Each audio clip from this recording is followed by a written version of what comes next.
Announcing this week that he says that he's going to dissolve his charitable foundation to avoid any conflicts of interest, but it is unclear how he will do that before taking the oath of office come January 20th. CNN's Ryan Nobles live for us in Washington with more. Good morning, Ryan. Don, good morning to you. Well, Trump himself has not personally donated to this foundation since 2008. It currently has no employees. It hasn't actively raised funds in some time. But in a statement, the president-elect says that he's instructed his attorneys to dissolve the charity, writing, quote, "To avoid even the appearance of any conflict with my role as president, I've decided to continue to pursue my strong interests in philanthropy in other ways." But just shutting down the foundation may not be enough. A spokesperson for New York Attorney General Eric Schneiderman, who was a Hillary Clinton supporter and launched an investigation into the charity during the campaign, said the foundation cannot legally dissolve until their investigation is complete. Now, Schneiderman has been investigating how Trump used the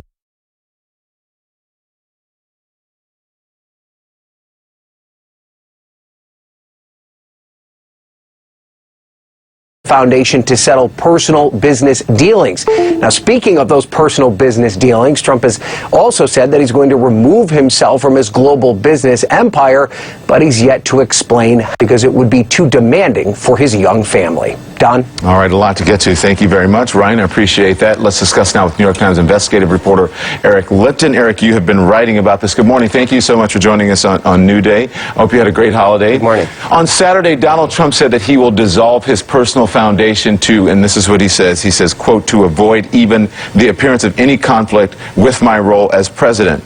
Are you surprised at all by his decision? No, not very surprised. I think that the problem is if you're going to be out soliciting money for people to make contributions to your foundation and then you take that money and you give it to other causes, which in some situations Donald Trump has done, although, of course, David Fahrenthold has documented not many times. But if you're going to be out there soliciting money, then people are potentially going to be giving to you because you're president of the United States. And so they could be trying to impress you, influence you by writing big checks. So it makes it very hard for someone who's in a public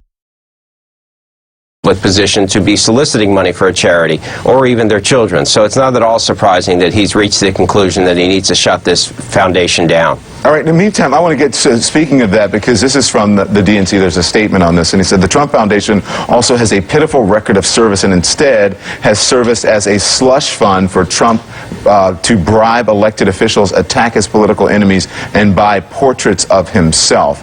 Do you agree with that assessment?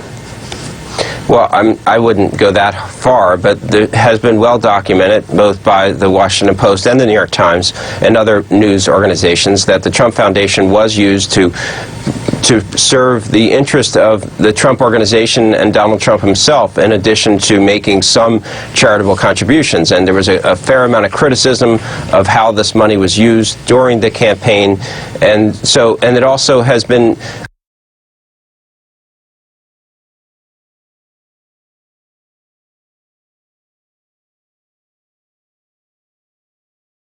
by the New York State Attorney General for some time now. It has been prohibited from raising money because it was not appropriately registered in the state of New York to solicit contributions. Yeah. So this is a troubled charity. It's still under investigation. So he cannot shut this foundation down while it's under investigation.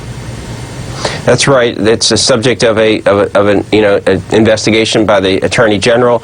It's presumably a civil review to determine if it broke any laws. There could potentially be a penalty, so you wouldn't want a organization to be liquidated so it had no money to pay a fine if that were to be the determination.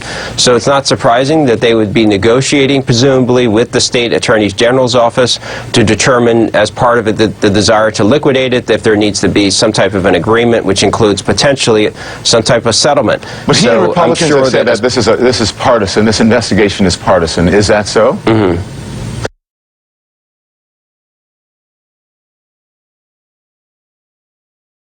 I mean, if you are not registered to be soliciting money in New York State and you're collecting donations on behalf of a foundation,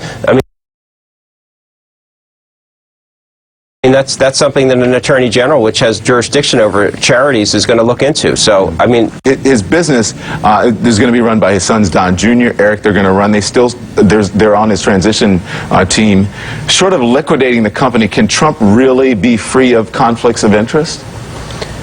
I mean, there are both Democrats and Republicans in the Office of Government Ethics, which each have said that they think the only appropriate way for him to be president without questions about potential conflicts is for him to liquidate his holdings, sell them, put the proceeds into treasury bonds or mutual funds, and let someone else handle the management of that money.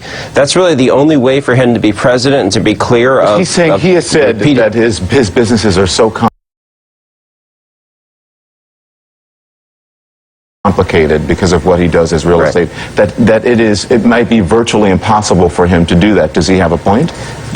Yeah, that would be very help oversee the business and make sure that there is not inappropriate communication between his sons and the administration, and then perhaps also the trustee would help oversee some of the sales of some of the assets while he's in office to try to get rid of the ones that present the most serious conflicts. Yeah. I mean, my guess is that's where we're headed. There's no way he's going to be able to liquidate everything by the inauguration day, and it's something that he also said he doesn't want to do. So I think we're mostly likely headed towards some type of an outside party that would be helping the sons and other family members oversee the company as he serves as president. Whether or not that's sufficient is an open question. Yeah.